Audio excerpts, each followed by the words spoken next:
तो क्या किसी अपराधी के खिलाफ एक्शन से पहले उसकी जाति पूछी जानी चाहिए? क्या जब पुलिस पर कोई अपराधी गोली चला रहा हो तो पहले उससे रोककर जाति पूछनी चाहिए कि अपनी जाति बताओ तो हम कार्रवाई नहीं करेंगे? समाजवादी पार्टी के मुखिया अखिलेश यादव की अगर माने तो उत्तर प्रदेश जाति देखकर एक्शन लेती है। आज अखिलेश यादव ने एक इनामी बदमाश के एनकाउंटर की जाति देखी और उसे लेकर योगी सरकार को घेरने की कोशिश की। अब सवाल यह है कि जो अपराधी है, जिनका पेशा अपराध है, क्या उनका बचाव करना सियासत के लिहाज से ठीक है? रिपोर्ट दिखाते हैं आपको।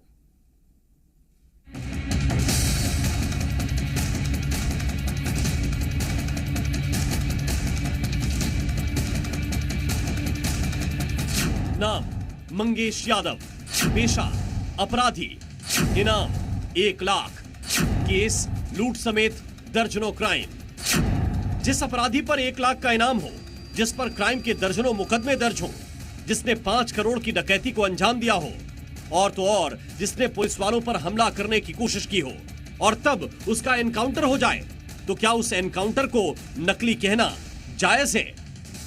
समाजवादी पार्टी के अध्यक्ष अखिलेश यादव की नजर में तो ये जायज है। अखिलेश यादव ने तो अपराधी मंगेश यादव के एनकाउंटर में भी जाति ढूंढ ली। उन्होंने एनकाउंटर पर सवाल उठाते हुए एक ट्वीट किया।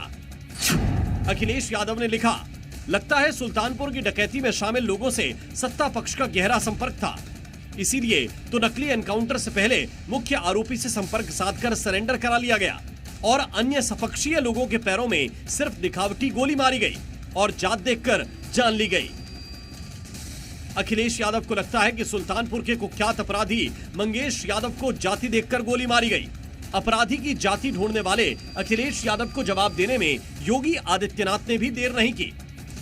एक तरफ हमारे संतों के द्वारा, राष्ट्रीय स्वयंसेवक संघ के द्वारा, विश्व हिंदू परिषद के द्वारा पूरे भारत को जोड़ने का कार्य किया जा रहा है, और वहीं दूसरी तरफ अपने राजनीतिक संकीर्णताओं में फंसे हुए कुछ लोगों के द्वारा जब जाति, मत और मजहब के आधार पर समाज को बांटने की कुत्सित चेष्टा की जा रही हो। वैसे अखिलेश यादव को उस शख्स को ध्यान से सुनना चाहिए जिसकी दुकान में मंगेश और उसके साथियों ने लूट की वारदात को अंजाम दिया था। अभी तो शासन का काम है, किस तरीके से वो कर रही है हमारे समझ में तो अच्छे कर रही है। भरत सोनी खुश हैं कि उनकी मेहनत की कमाई लूटने वालों को पुलिस ने उनके सही अंजाम तक पहुंचा दिया। सुल्तानपुर डकैती में 11 अपराधी शामिल थे। अखिलेश के जाति वाले आरोपों में कितना दम है, इसे समझने के लिए उन अपराधियों के नाम और जाति दोनों बता रहे हैं। मास्टरमाइंड विपिन सिंह, जाति क्षत्रिय, फुरकान मुस्लिम, मंगेश यादव, अनुज प्रताप सिंह क्षत्रिय, अरबाज मुस्लिम, विनय शुक्ला ब्राह्मण, अंकित यादव, अजय यादव, अरविंद यादव, विवेक सिंह क्षत्रिय, दुर्गेश प्रताप सिंह क्षत्रिय। सवाल उठता है कि 11 आरोपियों में 4 यादव और 1 मुस्लिम है, लेकिन एनकाउंटर सिर्फ एक ही यादव मंगेश यादव का क्यों हुआ? जाति देख करके हत्या होगी, इनकाउंटर होगा, तो ये तो गलत परंपरा है। आप सोचिए, सरकार बदलेगी फिर क्या होगा? तो हम नहीं चाहते हैं कि जाति धर्म में सरकार काम करे या अधिकारी काम करे। अखिलेश यादव को बीते 7.5 साल यूपी में हुए बाकी एनकाउंटर नहीं दिखे और ना ही एनकाउंटर में मारे गए या घायल हुए अपराधियों की जाति नजर आई। 2017 से 2020 तक उत्तर प्रदेश में एनकाउंटर में 124 अपराधी मारे गए। उनमें 47 मुसलमान थे, 11 ब्राह्मण थे, 8 यादव और 58 दूसरी जाति के अपराधी थे। 2021 में एनकाउंटर में 26 अपराधी ढेर हुए, उनमें 7 मुस्लिम थे। 2022 में 14 अपराधी एनकाउंटर में मारे गए, उनमें 1 मुस्लिम था। 2023 में एनकाउंटर में 14 अपराधी ढेर हुए, उनमें 5 मुसलमान थे। पुलिस के ऊपर फायरिंग हो रही है तो पुलिस भी उसके जवाबी कार्रवाई में अपने सुरक्षा के लिए गोली चलाई। कौन मारा जा रहा है? वो तो फायरिंग करने वाला मारा जाएगा ना। उनको एक जाति दिखाई देती है जिसका वो जिक्र करते हैं। हम लोगों को 6,743 जाति दिखाई दे रही है। वैसे अखिलेश यादव तो उन पुलिस वालों की जाति पर कभी कुछ नहीं बोले जो एनकाउंटर में मारे गए या फिर घायल हो चुके हैं। अखिलेश यादव को तो बस अपराधी की जाति ही याद आई।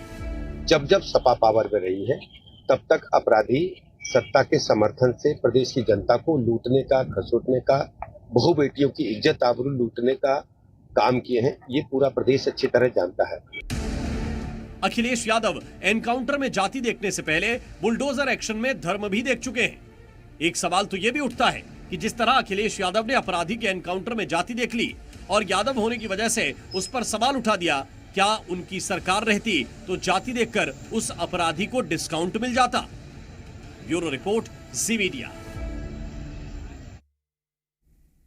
और चलिए अब बात करते हैं प्रयागराज के उस मदरसे की जहां नकली नोटों की छपाई होती थी, बच्चों का ब्रेन वॉश किया जाता था। लेकिन अब उस मदरसे पर एक्शन की तैयारी चल रही है। प्रयागराज के उस मदरसे पर क्या एक्शन लिया जा रहा है, इस रिपोर्ट में आप देखिए।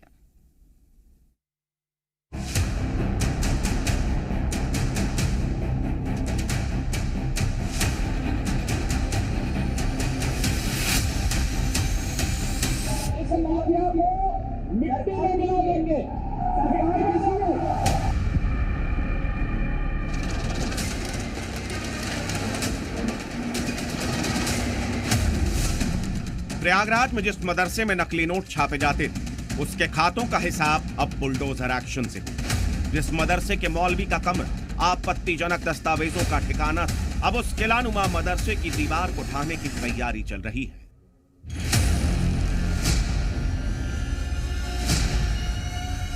जिस मदरसे में तालीम के नाम पर बच्चों को कट्टरता का पाठ पढ़ाया जाता था, अब उस मदरसे पर पीले पंजे का वार हो।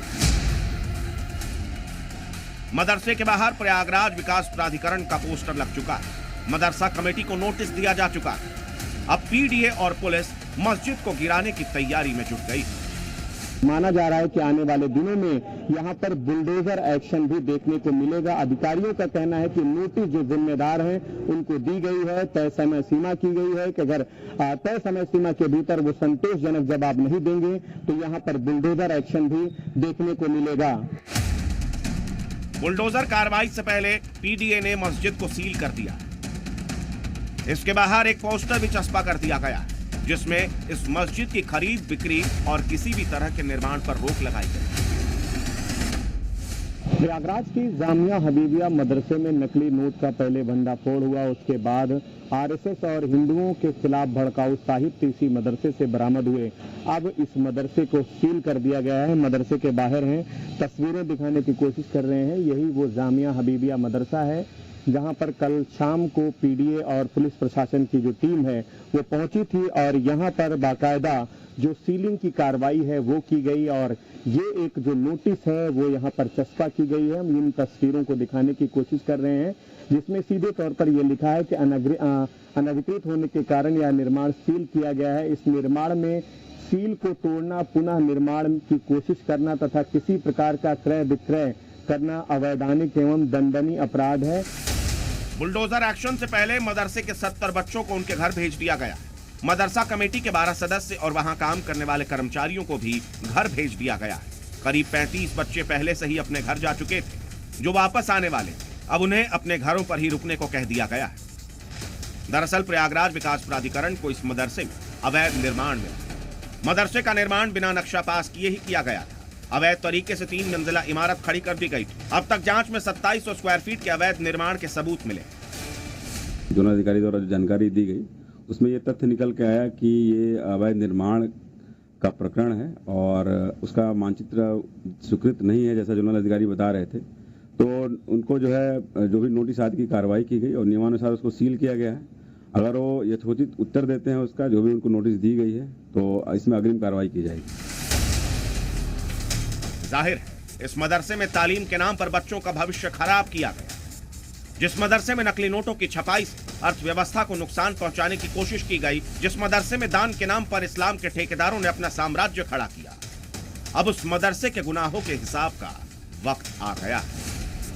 मोहम्मद गुफरान, प्रयागराज, जी मीडिया।